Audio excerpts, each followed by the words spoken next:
Welcome to Linguistic Academy YouTube channel. Today I am going to discuss with you types of noun according to gender. So let's get started with today's video.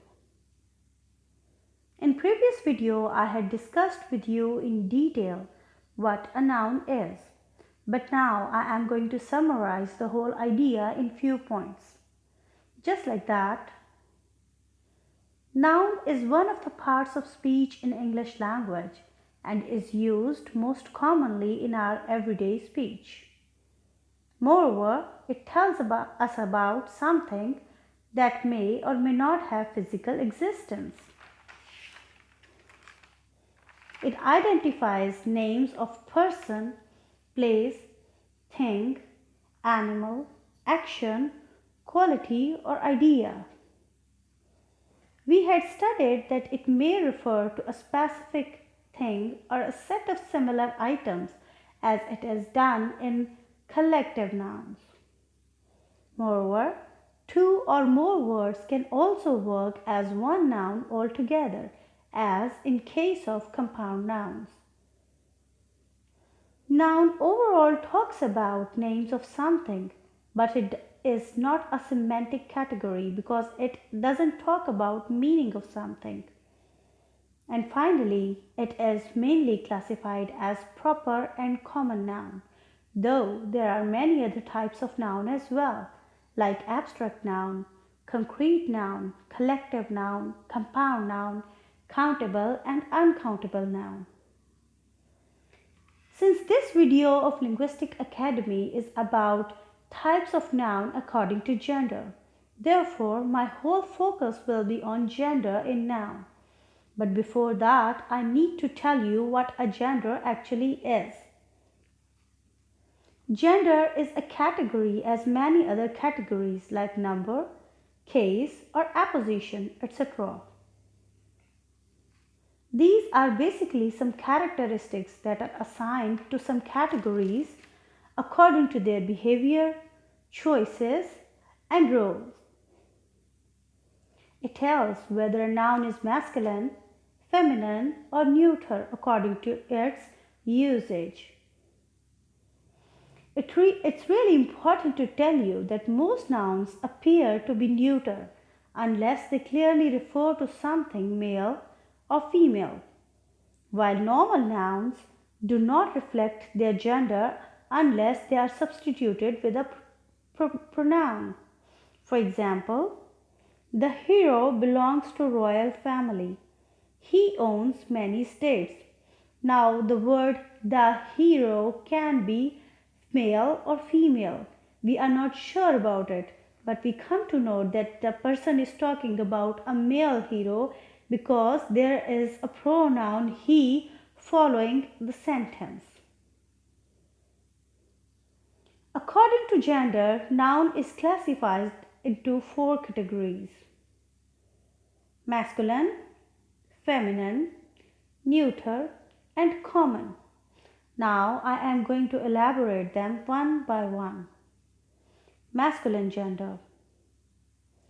Masculine in general refers to qualities associated with men. Therefore, masculine gender in noun refers to male person, animal, or species, as these are the words that identify nouns possessing male characteristics.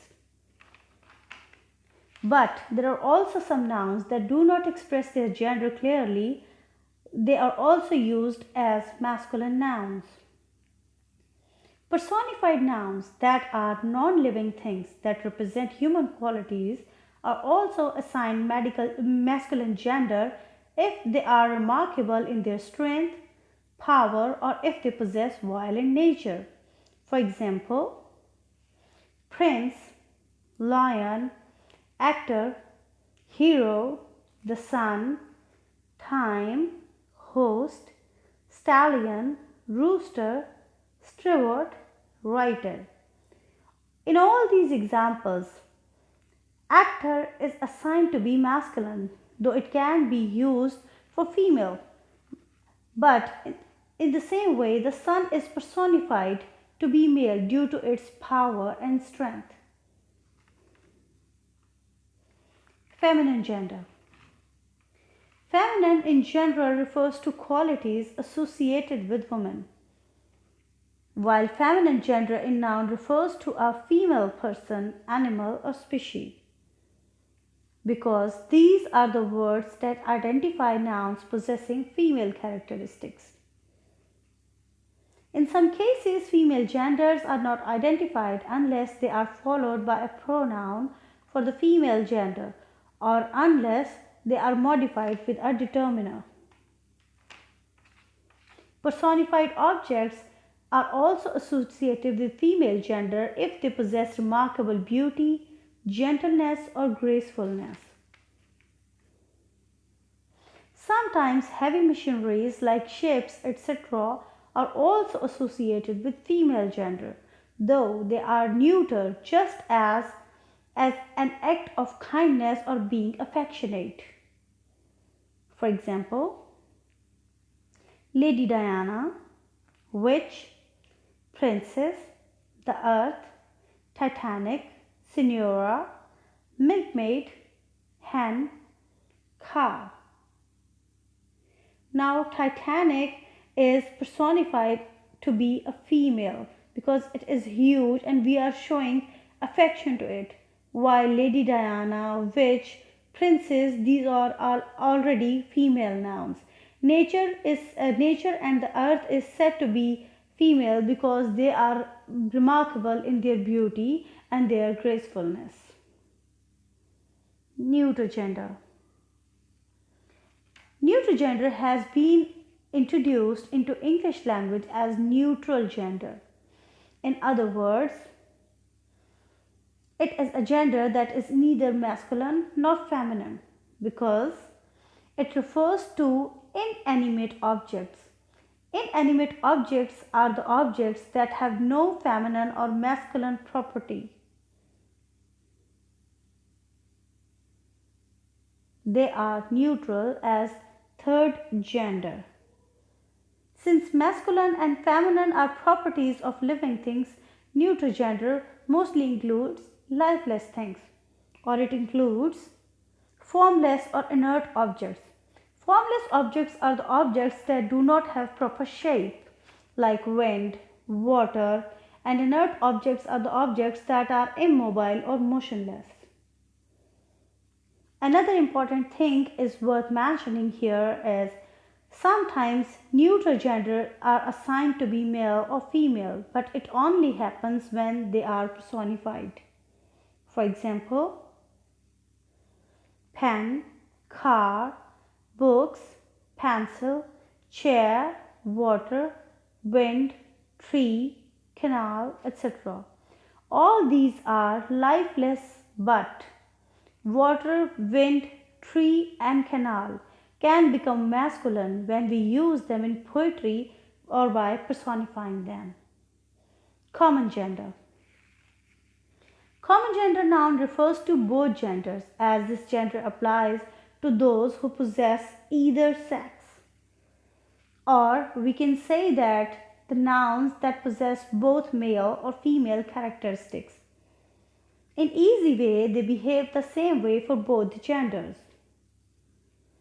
To explain how they are created, we can say that modern grammarians form common gender by merging masculine and feminine nouns as one noun.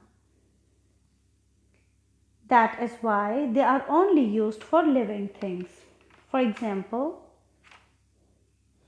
parent, child, friend, doctor, actor, baby, student, enemy, etc. How genders are formed? There are basically three ways to form genders.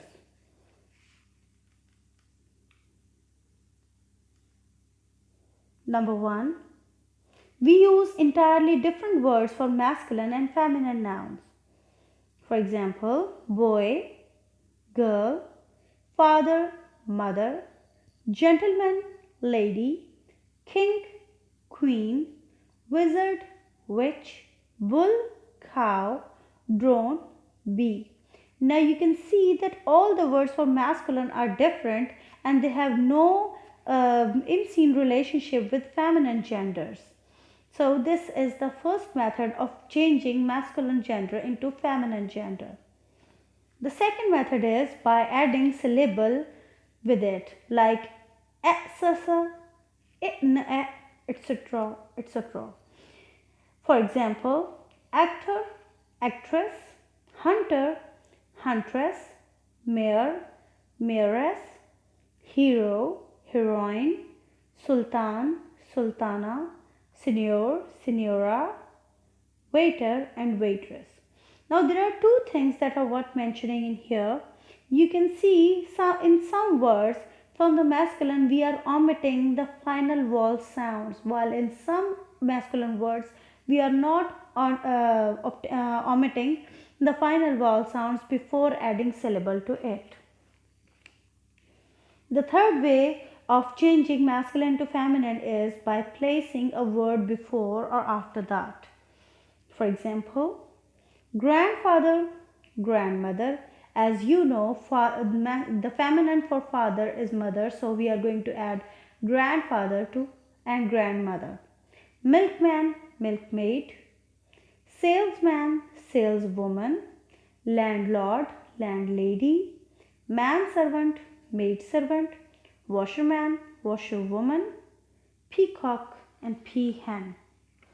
Now, you have learned all the three methods of changing masculine gender into feminine gender. That's all for today. So thank you for watching my video. Do let me know about the feedback in the comments below. Make sure you subscribe the channel for more informative videos. Thank you.